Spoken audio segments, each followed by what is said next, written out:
Hello everyone, and thank you so much for tuning in to ChasingCinema.com's official YouTube channel. Today is day 14 in my 25 days of Christmas movie marathon. Now, the movie I'm going to be reviewing today, some of you might consider cheating or maybe not a full-length movie, but it is a widespread celebration because this year, A Charlie Brown Christmas is celebrating 50 years or 50 Christmases. It has been playing since 1965, and ABC ran a beautiful special dedicating the 50 years of A Charlie Brown Christmas, and I wanted to talk about it. Before I do, I quickly want to remind everyone that Christmas is approaching, and because of that, I think it is best that we all look into Mrs. Claus and the Frostman, a beautiful new children's book illustrated by my good dear friend Eric Moore and written by my friend Sam Mallory. Also, our good friend Sherry has also helped out with this book. It is a very original, beautiful looking story where it's possible that the North Pole may have been closed. You have to check this out. For all my locals,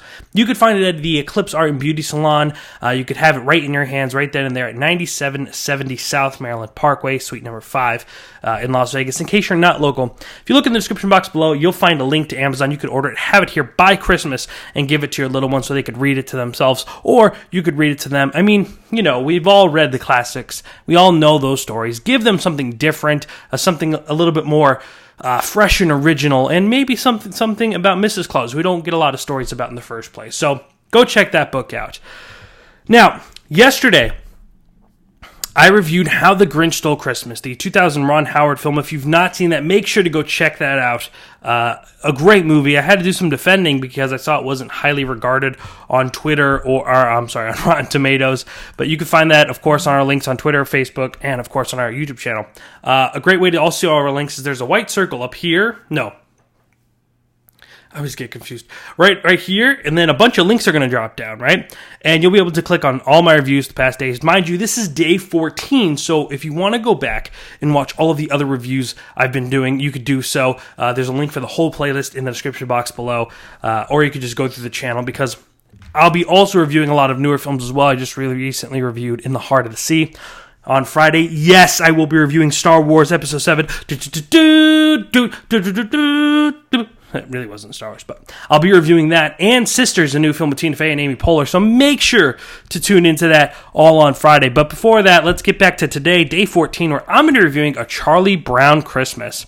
So, it wasn't long ago when I reviewed the Peanuts movie, the new film, the new animated film that celebrated the Peanuts characters and celebrated the work of the Schultz. And after seeing the AB special celebrating 50 years of A Charlie Brown Christmas, I realized that, I don't know if I've seen the whole film. I've only seen bits and pieces. And then when I watched it, I did realize I've seen the whole thing. It's just very short, but very to the point.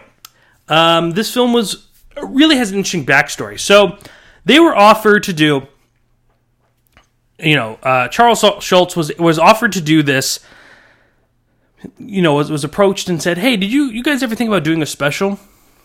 And they replied, well, we thought about it, definitely. And he goes, well, you give me something by Monday, we'll have it. So Charles Schultz and his crew literally came up with a story for A Charlie Brown Christmas in one day, which is pretty impressive, as it has now stood the test of time for 50 years. The film was directed by Bill Melendez, won 1 Primetime Emmy, and another interesting thing about this film is that instead of being voiced by adults, which was more common, this film was actually voiced by kids. I'm sorry. This film was actually voiced by children, young kids, and everyone knows who's ever worked, kids are quite a hassle sometimes to just get them focused, to just get them prepared, have them memorize the lines. So this was kind of risky as well. But again, a testament to time because it is celebrating 5 decades.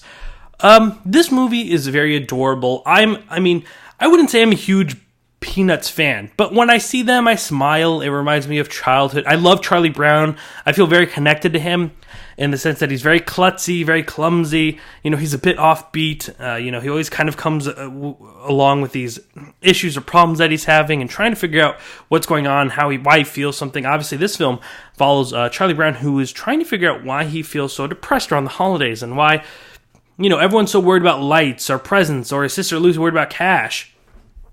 It's these things that he's kind of really focused on right now.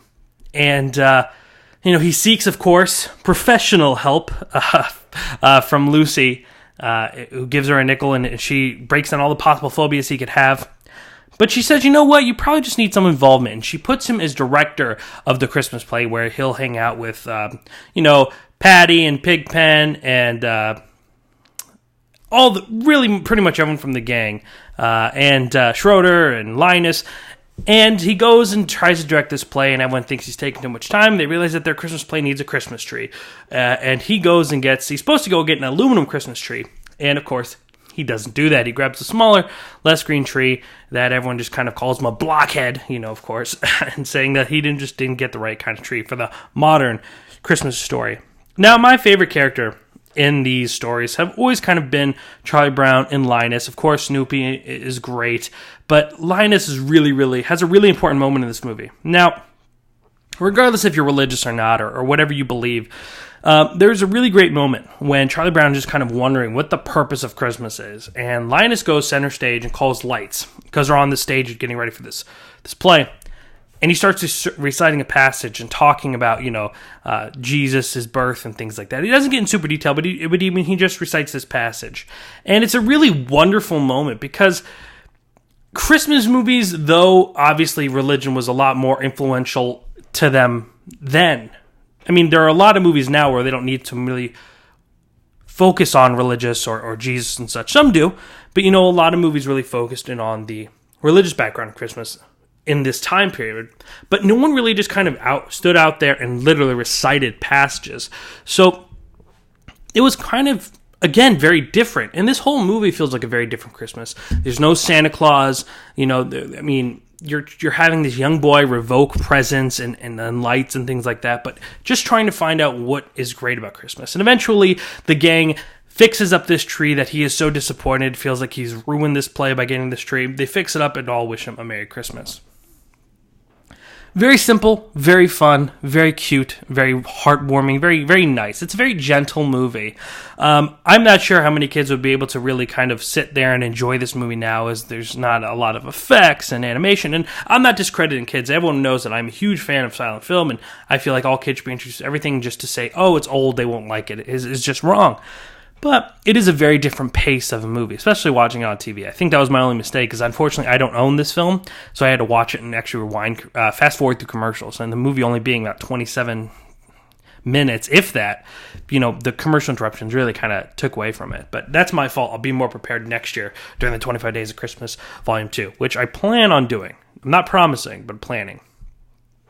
Anyway, just honestly a very warm film. I watching it, or this special, watching it, and then after especially watching the celebration, which I believe is going to air again on ABC on Christmas Eve, in case you're interested in watching it. Boyz II Men and a few other artists come around and sing some songs from the film and kind of celebrate it.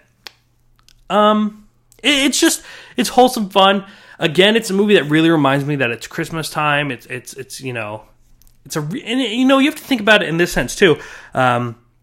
It really has had an impact on our culture because, we talk about the Charlie Brown Christmas tree. I hear that reference or not the reference, but that word all the time. People really use that term all the time. It's a Charlie Brown Christmas tree. They actually sell Charlie Brown Christmas tree. I mean, they really kind of make it a point, and we just like it. I mean, that's something that we appreciate. And again, it's been in our culture for 50 years now. It's something that will probably stand the test of time. I mean, earlier I did the Rankin and Bass films earlier in this 25 Days of Christmas journey, and those have been going around for 50 years, and they really celebrate just kind of a warmth about Christmas, and this movie is no different, though it's not stop motion or like those films. It's hand-drawn, very classic animation, but it also really, really nice to see that, because animation still kind of goes unappreciated, I feel like, especially now for kids who are used to the newer animation, watching something and explain to them that those are all hand drawings, and having them just walk out of the doorway of the stage and going to the Christmas place, how long it took just to draw them moving their little feet.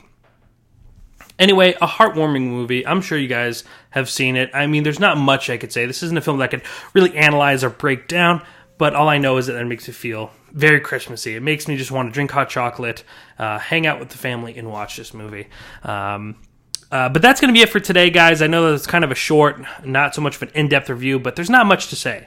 about this movie that can't be that can't be summed up with just kind and caring and warm. Tomorrow, make sure to tune in as I review a total different film, a film that isn't so praised, the 1996 film starring Arnold Schwarzenegger and Sinbad, Jingle All the Way, where we talk about Turbo Man. But in order to watch that, you got to tune in tomorrow. Best way to never miss a video is to hit the subscribe button right down here, right there. You'll see it. Just give it a click. That way, you'll always see what's going on here. Every time I make a video, you'll know. It'll be up on your YouTube channel. You can check it out. Also, let me know how you feel about Charlie Brown Christmas down here in the comment sections below. You have anything to add or say if you don't like this movie?